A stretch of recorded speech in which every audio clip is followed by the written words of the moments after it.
Thank you very much, and thanks everyone who's here.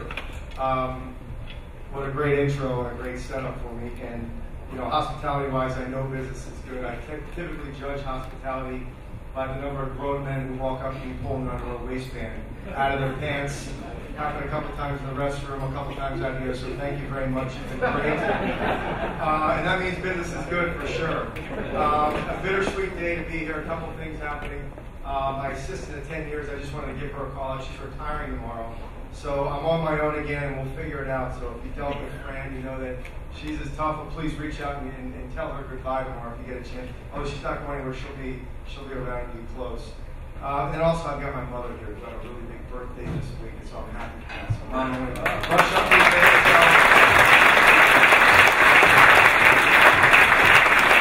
In my older age, I've gotten better at not telling them what birthday that is to them. But you can guess for yourself, and you can imagine it's pretty young. Congratulations to all the winners. I'm humbled to be here to maybe represent all of us and hopefully give some words that speak to what we all feel. You've got Terps in the room, and thank you, Wallace, for your comments earlier, and Dr. Kerwin as well. Always great at what you do. I mean, we've got lightning detectors, roller coasters, Terps and horses and a whiskey factory. What gets better than this? And I like all of those things. And then, of course, the Institute, thank you very much. I wanted to start, maybe just give you a couple words about our local story.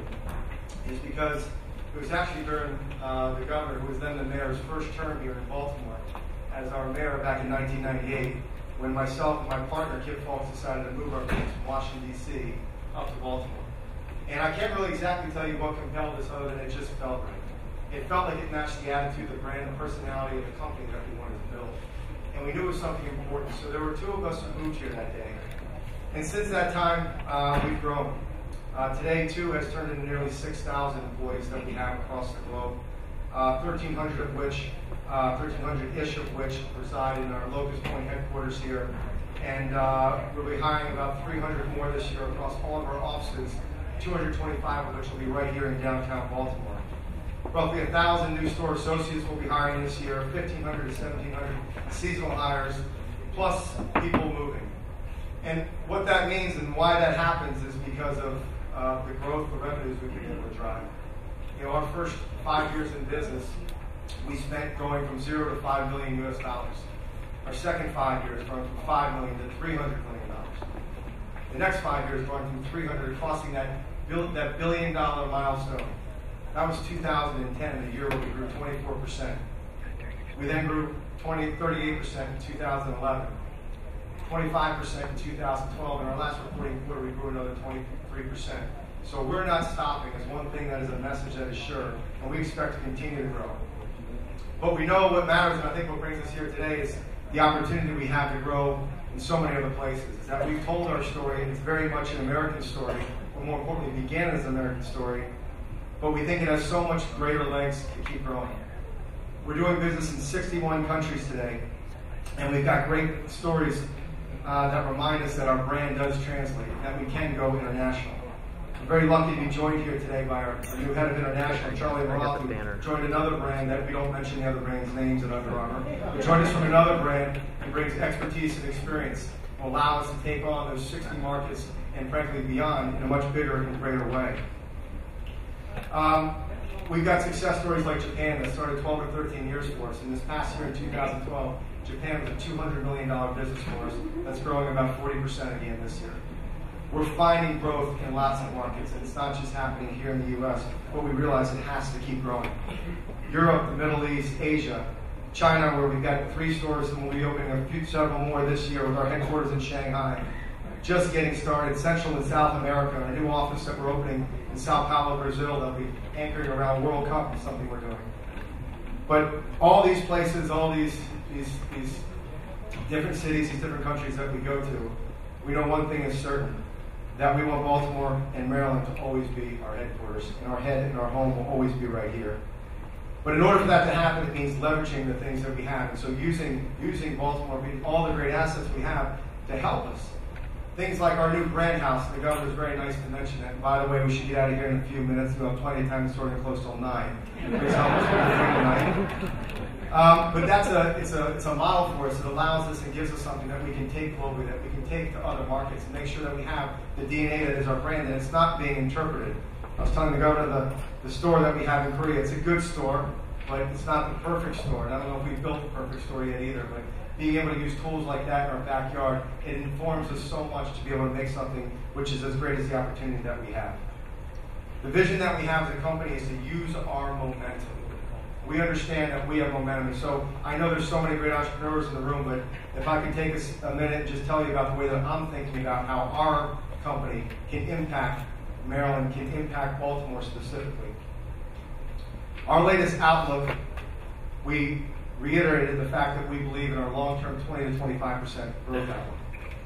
Now, if you took that and you said, midterm, near-term, long-term, that would mean over the next 7 to 10 years, over the next decade, our business could grow up to 4 to 5 times the size that we are today. So as we think about that, we look, and I'm not going to give you the number, and I'm not supposed to do that from a Wall Street standpoint, but you can do the math on what 4 or 5 on $2 billion in revenues does. And we know what that means. We know what that momentum means. And it also means that in the next several years, we have the ability to bring a Fortune 500 company back to Baltimore City. And that's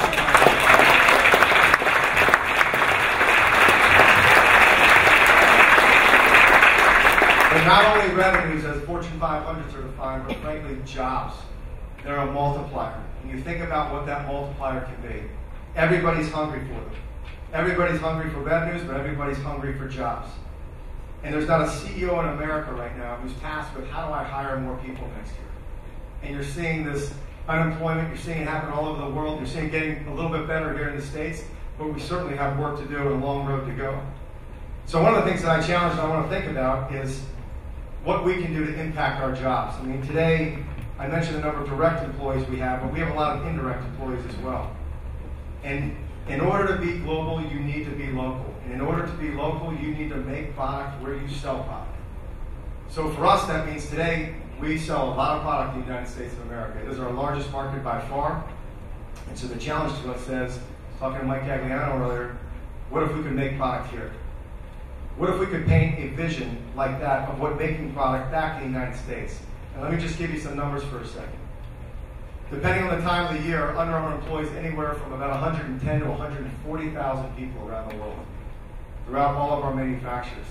And if we could put a multiplier on that today, 4 or 5x that number, you think at a minimum, you think you'll have some efficiencies and things kick in, but 400 to 500,000 additional jobs that'll be sent, frankly, someplace else. So the big idea that we have as a company of what could we do to bring that back? It seems to be a bold initiative to find ways to bring jobs back to America, to bring jobs back to Maryland, and frankly, to bring jobs back to Baltimore. It's not going to happen from us. It's going to take a lot of friends. It'll take great partnership. It'll take our partnerships in state and local government. And it's going to take partnership from our friends in the federal government. I'm just saying. You know, we have an idea.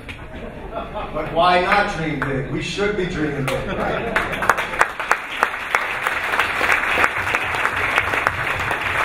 And the vision, if we do it the right way, nothing's guaranteed. But you think of those 500,000 jobs that will be generated. What if we could peel off a fraction of those and bring them back here? And it'll take innovation, it'll take entrepreneurship, it'll take great ideas, it'll take bold vision, it'll take investment.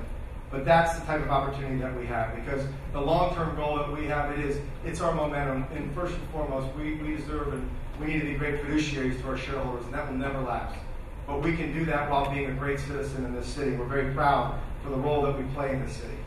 The vision that, frankly, I'd love to see, and I said this a couple of weeks back at Cal Ripken's foundation dinner, was that someday, I don't know, and I won't put a limit on it, or I won't limit what we think it can be, but someday in the future, there'll be a 22-year-old graduating from some school somewhere across the world. And I won't limit it just to the United States either, but they're going to say, they'll hopefully be looking and say, you know what? They'll ask me, someone will ask me, what are you doing after school? What are you going to do when you graduate? And the answer should be, I think I've got an application, I got a shot at working at this company called Under Armour. But no matter what, I'm moving to Baltimore because it's the coolest city in the world that has some of the greatest opportunity in the world.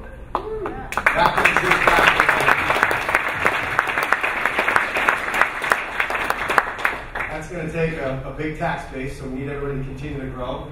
We need to keep pushing people and pulling them back into the city when we can. But the opportunity we know that we have is great.